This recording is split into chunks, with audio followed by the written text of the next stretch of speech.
So here we have already discussed both the processes, spermatogenesis and oogenesis. Now we will compare both the processes, right?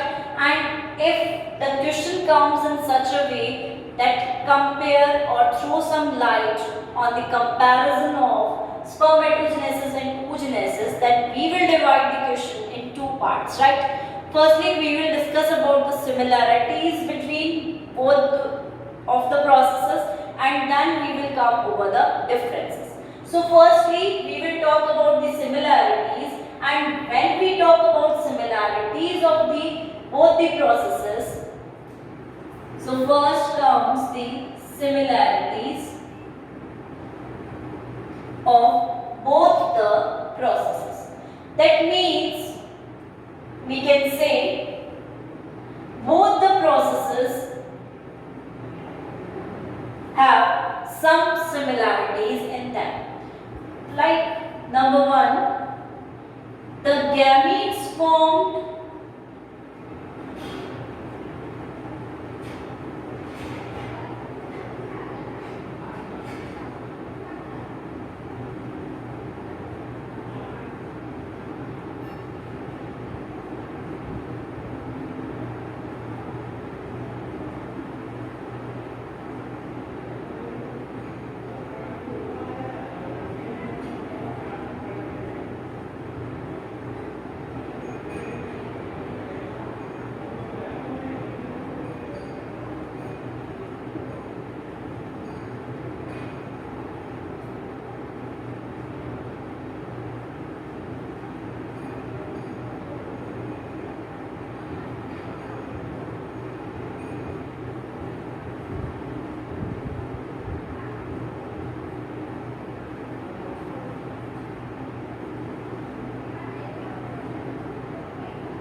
right? These are the similarities present in both the processes. That means we can say the gametes formed from both the processes are haploid, or we can say they are containing one set of chromosomes.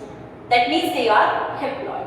Secondly, we say that both these processes contain multiplication phase, growth phase and maturation phase. That means all three phases are present in all the or in both the processes. Thirdly, we have that both the processes undergo or have meiosis first and meiosis second. That means maturation takes place in both the processes, and they are meiosis first and meiosis second. Meiosis first is always the reduction division, and meiosis second is always the equational division, right? Then fourth similarity is that both the gametes from these processes are formed from primordial germ cells, and they are formed by the process of mitosis. In both the processes, mitosis occurs, and from primordial germ cells, what are formed? Gametes are formed, or we can say that these undergo mitosis to form gametes, right? So these are the similarity between both these processes. Now we will discuss the differences, right? And there are a lot of differences in these processes. Firstly, we say or we talk about spermatogenesis. So it is a process, or we can say it is a gametogenic process in which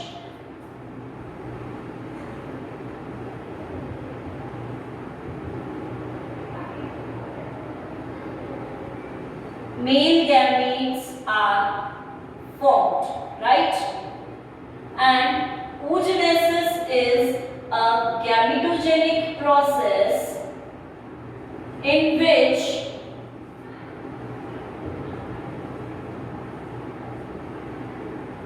female gametes are formed. Right? So we can say male gamete is the sperm and female gamete is the ova. It occurs in males, it occurs in females. Right? The hormone responsible for spermatogenesis is testosterone. Right?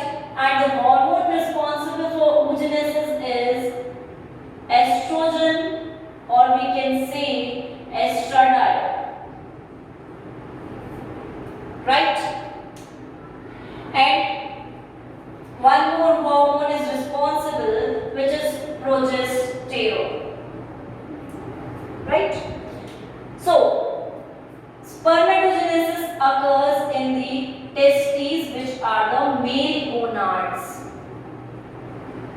Right? And this process occurs in the ovaries, which are the female gonads. We can easily say this thing. Right? So, as a result, when we say that in this structure sperms are formed and in this structure ova are formed, so how they are formed is what we focus upon, right? So in this, one primary spermatocyte, right, one primary spermatocyte undergoes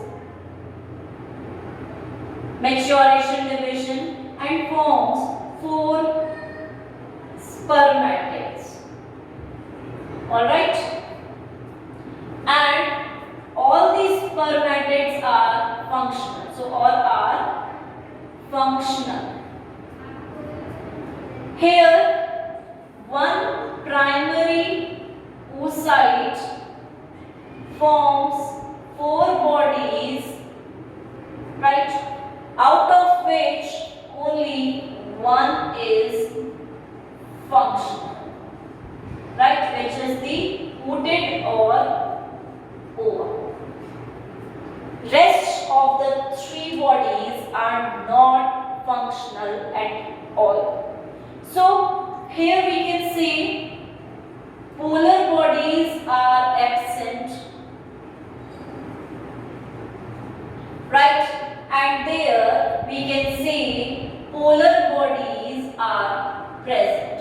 So polar bodies are present there and they are 3 in number. 3 polar bodies are formed there, which later on degenerate. Right?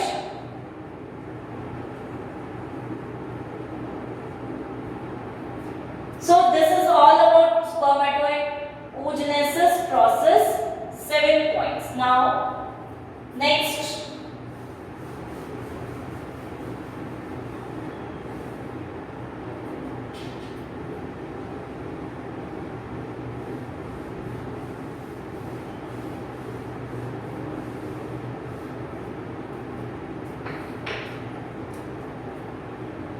Eighth point.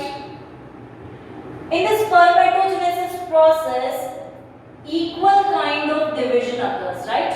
Equal division occurs during meiosis, right?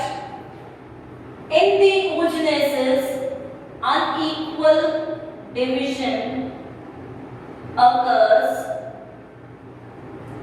during, we can say, meiosis process, right? That's why one polar body is formed and one secondary oocyte is formed. And again, then unequal division occurs.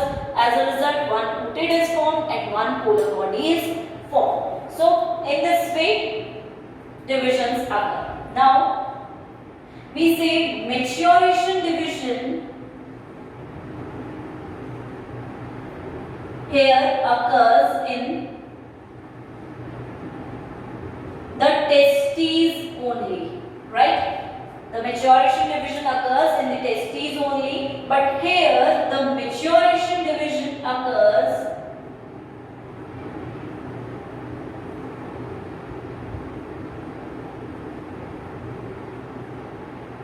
outside ovary, right? So both the maturation division occurs here only in testes, but here both maturation division does not occur in the ovary itself. So it occurs outside the ovary. We say that spermatogenesis process occurs lifetime, right? But in these spermatogenesis is occurring lifetime, but this process is not for lifetime. And occurs till certain age only, right? Till certain age only this process occurs. Next, when we talk about the growth phase, so here growth phase is very short, right? And here we can say growth phase is very long. Alright, growth phase is very long, and in this growth phase, this is divided into two parts: pre-vitellogenesis growth phase, right? And second is vitellogenesis growth phase, right? Next, here yolk formation does not occur, right? Here we can say yolk formation takes place and helps in the development of the embryo. So yolk formation occurs there, or yolk formation is present during the growth phase only.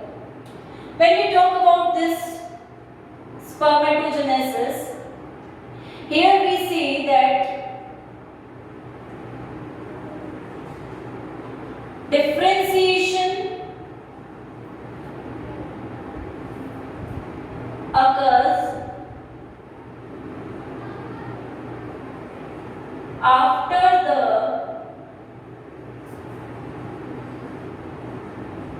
maturation phase, right? Here differentiation occurs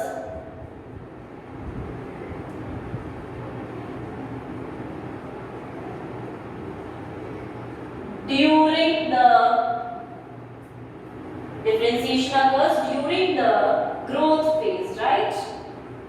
So after maturation it does not occur, it occurs during the growth phase only. We had already discussed this, that during the oogenesis process, in the growth phase, we observe differentiation as well as yolk formation, right?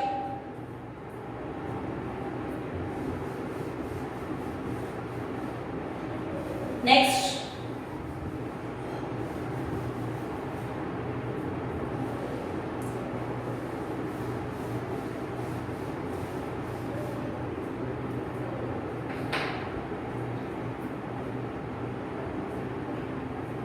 we can say that spermatids formed,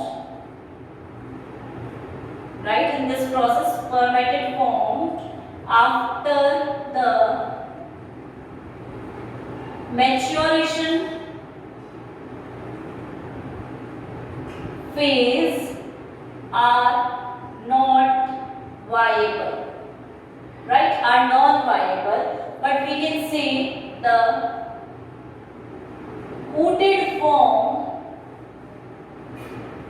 after maturation phase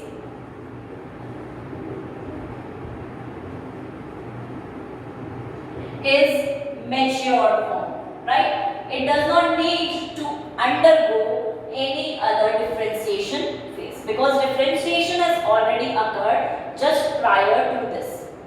Now, next we say that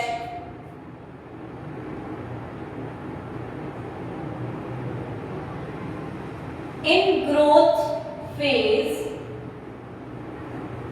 the size attained is just double, right? Only the primary spermatocyte attains the double size, right? We say it has been doubled. But in this oogenesis process, we say that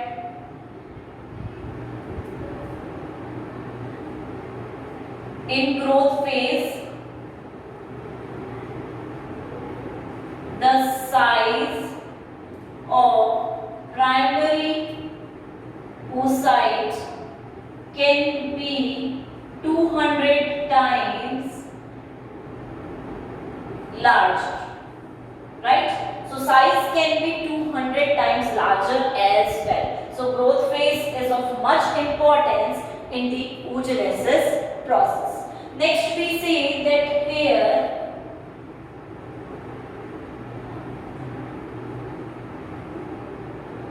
no membranes are present, right? But here, apart from plasma lemma,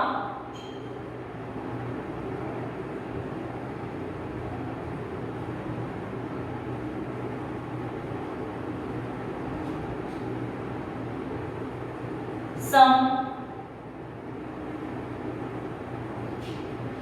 egg membranes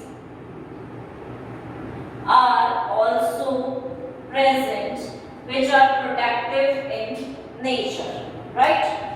So in this phase spermatogenesis and oogenesis occurs. Now we can also observe the process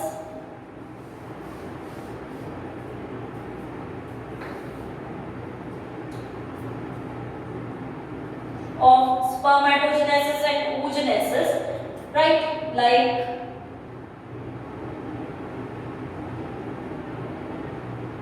in this way, process goes on.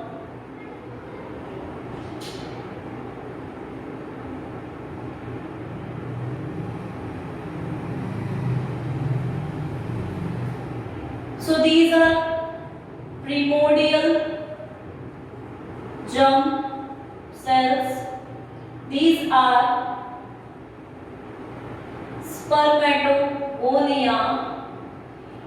It undergoes, this is the, we can say, multiplication phase, right? They all are 2n diploid. Here mitosis occurs, right? Now it undergoes growth phase and attains large size. So this is growth phase. Then again it undergoes meiosis first, and this is called as primary spermatocyte, which is again diploid. Meiosis first occurs, two bodies are formed called as secondary spermatocyte. They are haploid and again they undergo division called as meiosis second. 4 spermatids are formed, and both the meiosis process comprises of maturation phase, right? And then after this differentiation occurs, and as a result sperms are formed. So they are sperms, haploid, haploid. And this process is called as spermiogenesis. Right? This is the process for spermatogenesis, and for oogenesis we observe same process.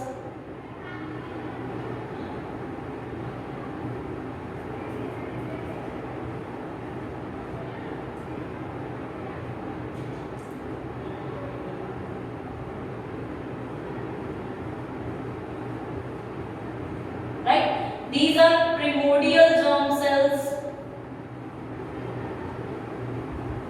They undergo mitosis process. They are 2N, called as oogonia diploid. Right? This phase is multiplication phase. Then this one group enters to growth phase. This is called as primary oocyte 2N diploid. So this is growth phase. This divides, undergoes meiosis first, forms two structures, secondary oocyte, which is haploid again, first polar body, again haploid. This again undergoes meiosis second,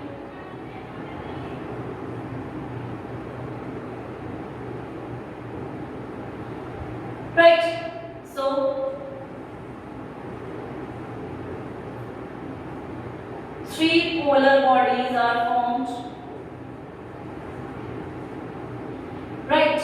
And this is ooted, or we can say ova, right? So this is maturation phase,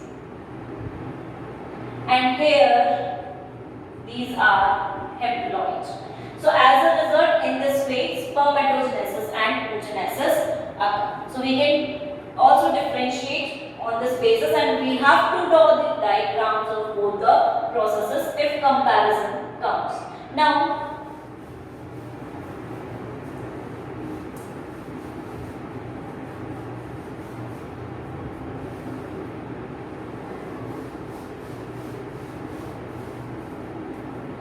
at the 18th point, we can talk about that sperm is small in size, right?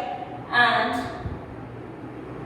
it is motile or movable, but ova is large in size, and it is non-movable, or right?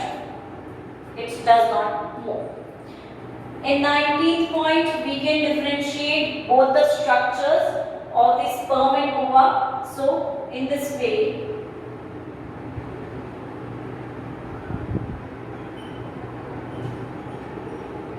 we can draw the diagram, or we have to draw the diagram of both the matured structures present there.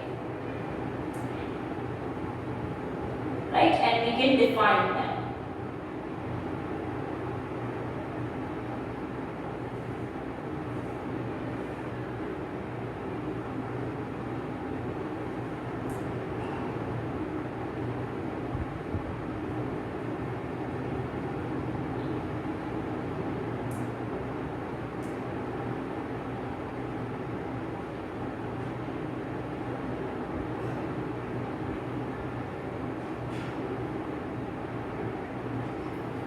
Right? This is acrosome part.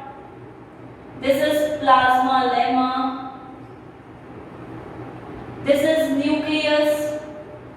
This is head of the sperm. This is neck part. This is middle piece part. Right? This is mitochondria. Right? This is, we can say here, man shape. and mitochondria is sometimes arranged in the Nevinkarn form. This is proximal centriole.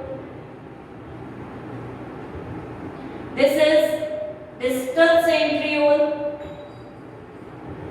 right?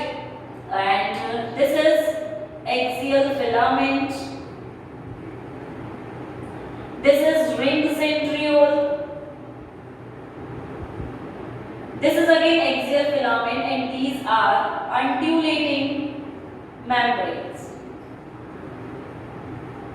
And this part is called as tail part. So in this way we have to show the diagram. And again here for ova or ovum, we have to draw diagram.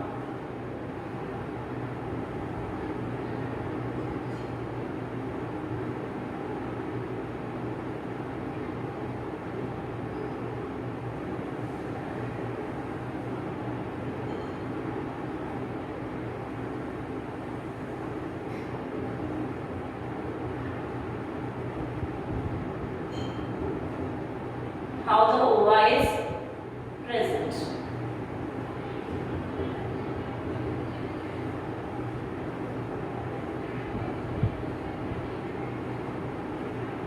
Or how the ova structure is present. So we have to give all the points regarding this if long question comes on spermatogenesis and oogenesis, right?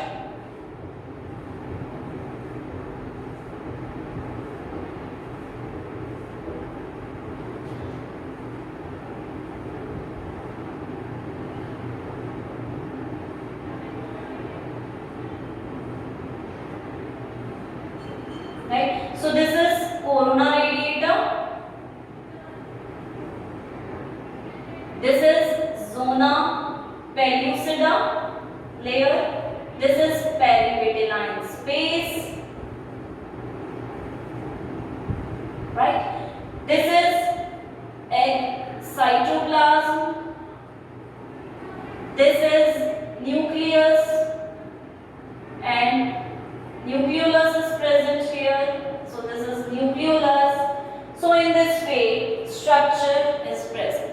So we can differentiate between this on this basis, and plus we can here also tell about the similarities. So comparison is on the basis of both the similarities and differences, and you have to give all the points.